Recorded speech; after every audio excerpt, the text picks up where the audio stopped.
So I wanted to capture a video when I'm still completely messed up after the race. So it's been like 5 hours or so, and you should have seen me afterwards. Now I'm looking good. um, yeah, so I just finished the 24-hour WorLd.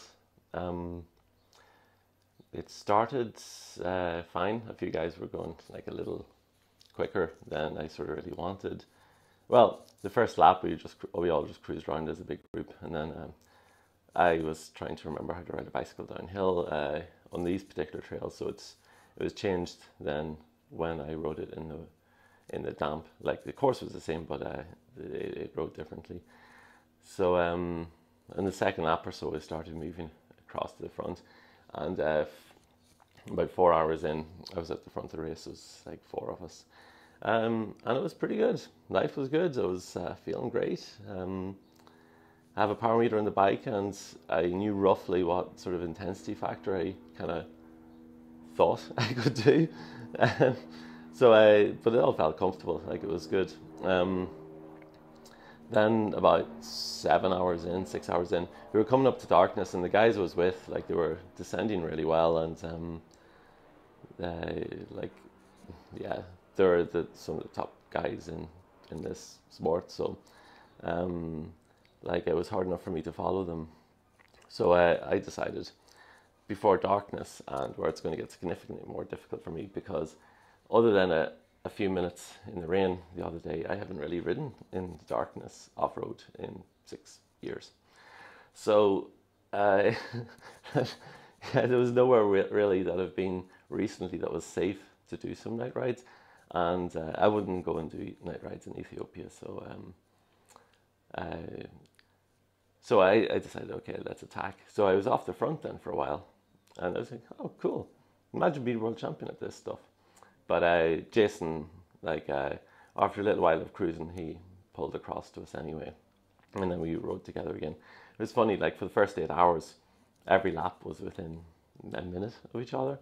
Like my fastest lap was my fourth or fifth lap. They're about like, at that point, 51, 52 minute laps. So then we cruised around some more. It got dark, and then I had it significantly more difficult following the guys. So I was on my Epic, my 4-year-old Epic, but it was fully serviced. It was a great bike for the course. Maybe if I had actually options, I'd have possibly changed to something bouncier. Not because it would be the right choice for every rider, but it was probably would have been the right choice for me.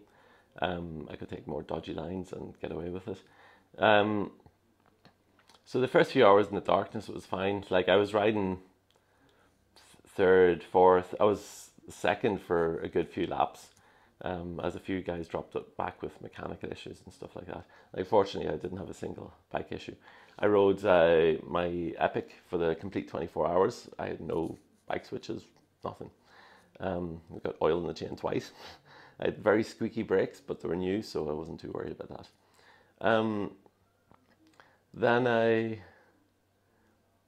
No, it was okay. Like I didn't like riding in the night so much. I was just too slow. I was using the brakes too much, and like I was eating well. Like everything was going grand. Like this morning I had carbed up the day before. Then this morning I had like a fatty breakfast with a bit of carbs and a bit of protein. I'd been testing that in training recently, and it worked really well for me. So like that was all good. And then around 16 hours or 17 hours, the wheels came off. So I caught one of the British riders for the second time. I lapped them for the second time, and I went scooting on by, happy days. And between there and about 5k later, when he passed me again, he sort of turned to me and he was like, Ryan, I think you need a gel or something. You're like, or caffeine or some crap like that. I'd sort of, like, throughout, I had a good mental process for the race. And mentally, I was in a good place all the time. I didn't have like lows of like feeling crap or not wanting to do this or anything like that. It's just my brain sort of like went slow, and that sucked. So it's one thing if your brain goes slow and you're doing something relatively easy after the courses, like a lot of fire road. This was 95% single track. left, right, left, right, left, right, left, right. It was really good fun. Like, it's a course I would ride again, but it just took so much out of me. And then I had a few minor scuffs, but no big crashes like in the whole race. So I'm actually amazed. But then my speed dropped so much that I think I've the like a couple of laps to go. Like my stomach wasn't taking any food in, and there was a couple of laps where I couldn't really eat very much. And just sort of things turned off. Like I had the slowest lap of anyone in the top 15, but I also had like the fourth fastest lap.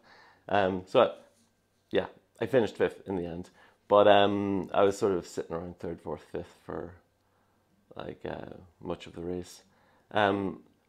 Jason English won again. He's won like a bazillion of these. He looks so friggin' smooth. Like I have confidence in myself, but I knew it was always going to be incredibly difficult to beat him. Yeah, wheels fell off. Then it was just suffrage.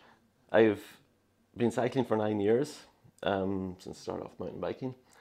I've never bonked. I can bonked today, like cooked, gone, kaput. So it was funny, like you're riding up a hill and you're putting out 160 watts and your heart rate's 111 and you're just like, this is as hard as I can go. It's friggin' crazy. But I made it anyway. The mental process was there. I keep pedaling. I wasn't very good at doing the whole stay off the brakes thing because I knew that like things could happen. Like if I crashed, like it was not so good. And I could no longer. I had the course kind of memorized, but from having ridden it for 20 freaking hours. But that wasn't in my head anymore. It was like every new section of trail was like new to me. The last 2 laps, like food was sort of sitting with me okay, so I actually upped the pace. It took about 13 minutes off my slowest lap, but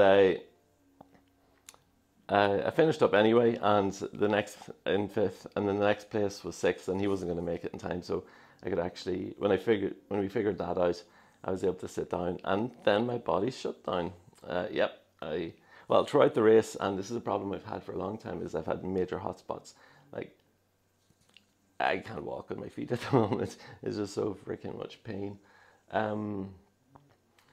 So believe me, I look really good now in comparison to a little while ago. Yeah, that's it.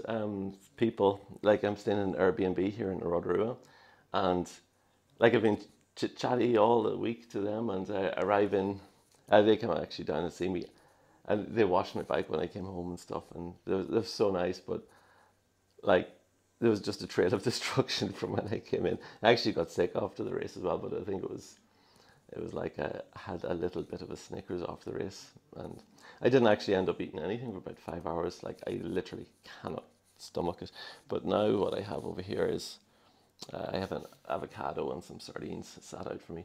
Was the thought of eating anything sort of in any way sweet or carby or anything like that? No. Yeah, so like my nutrition plan through it was like sort of a mix of sort of carbs and fats. Like it's hard to be fully it would be very, very difficult to do this fat adapted because it's so surgy. Like there's a lot of coasting and then there's a lot of high power. So the wattages that I'll have on the power file, like they're not big. Although typically mountain biking, depending on the course, like if you see 220 watts or 230 watts or 240 watts average, like to translate that to a road race, add on 60. Like I think of a cross country race, my max watts has been like 240 maybe or 235. A heart rate 180 average for an hour 45. While a road race, my max for like a 2-hour road race has been about 360 or 370 with the same heart rate. So it's it's hard to compare. That's it. I thought I'd put this down because I'll probably forget it all. So, yeah, that's it. Andy was there, husband of Jen O'Connor, who was a seasoned 24-hour racer. So he was able to look after me well throughout the race, and that helped a lot. But yeah, that was hard.